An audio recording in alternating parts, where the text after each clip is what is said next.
नमस्कार सर्वांना, आवने रेसिपीमध्ये सर्वांचे स्वागत आहे। तर आज आपण बनवणार आहोत गव्हाच्या पिठाचे धिरडे। खायला एकदम चविष्ट आणि कमी वेळेमध्ये तयार होणारा परफेक्ट नाश्ता 10 मिनिटांमध्ये तयार होतो। तर त्यासाठी आपण घेणार आहोत 1 वाटी गव्हाचे पीठ आणि अर्धी वाटी हे रवा घेणार आहोत आणि 2 चम्मच बेसन घेणार आहोत। बेसन आणि रवा घेतला तर धिरडे आपले हे कुरकुरीत होतात। तर याला आपण पाणी टाकून थोडं थोडं मिक्स करून घेणार आहोत। आपल्याला एकदाच पाणी टाकायचं नाही, थोडं थोडं करूनच पाणी टाकायचं आहे, म्हणजे ह्या गाठी आपल्या पटकन ह्या फुटल्या जातील। याच प्रकारे आपल्याला थोडं थोडं पाणी करून हे मिश्रण तयार करायचं आहे।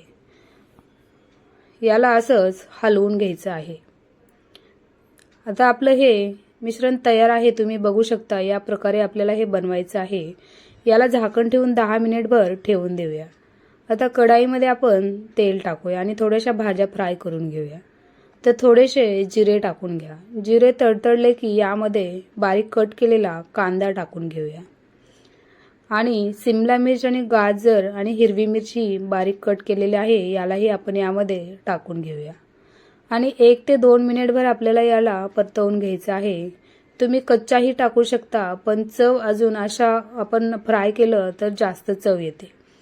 तर तुम्ही दोन्हीही नक्की ट्राय करून बघू शकता। आपलं हे परतवून झालेलं आहे 2 मिनिटभर, तुम्ही बघू शकता कच्चापणा हा गेलेला आहे। झाकण खोलून बघूया, आपलं हे बॅटर झालेलं आहे। 10 मिनिट झालेले आहेत आपले। तर यामध्ये आपल्याला आता ह्या भाज्या टाकून घ्यायच्या आहेत। ह्या सर्व भाज्या यामध्ये आपण परतवलेल्या टाकून घेऊया आणि यामध्ये चवीनुसार मीठ टाका आणि बारीक कट केलेली कोथिंबीर टाकून घ्या आणि याला मिक्स करून घ्या। व्यवस्थित असं आपल्याला हे मिक्स करायचं आहे। पाणी हवं तर आपल्याला ह्यामध्ये थोडंसं पाणी टाकून घ्यायचं आहे। तर याला थोडंसं पाण्याची गरज आहे, घट्टच आहे हे, आपल्याला थोडंसं पाणी टाकायचं आहे। तर पाणी टाकून घेऊया आणि अजून याला असं मिक्स करून घेऊया। या प्रकारे एवढं पातळ आपल्याला पाहिजे आहे। तर आता आपण तव्याला थोडंसं तेल लावून घेऊया। तेल टाकून घेऊया आणि ब्रशच्या साहाय्याने हे तेल सर्व तव्यावरती आपल्याला पसरवून घ्यायचं आहे, म्हणजे आपलं धिरडं हे खाली चिटकणार नाही। तर आता हे चम्मचने आपल्याला हे धिरडं बनवून घ्यायचं आहे। या प्रकारे हे थोडं थोडं असं आपल्याला टाकून घ्यायचं आहे। यावरती आता थोडंसं तेल टाकून घ्या आणि 2-3 मिनिटभर आपल्याला ठेवायचं आहे। आता 2-3 मिनिट झालेले आहेत, याला आपण पलटवून घेऊया। मस्त असं कलरही आलेला आहे आणि कुरकुरीतही झालेलं आहे। आता बाकी धिरडेही याच प्रकारे आपल्याला बनवून घ्यायचे आहेत। हेही आपण या तव्यावरती टाकून घेऊया।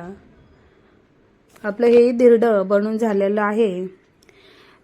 चविष्ट आणि मस्त लागतात हे आणि झटपट होणारी ही रेसिपी आहे। तुम्ही एकदा नक्की ट्राय करून बघा आणि व्हिडिओ आवडल्यास लाईक करा, शेअर करा, सबस्क्राईब करा आणि व्हिडिओ बघितल्याबद्दल खूप खूप धन्यवाद।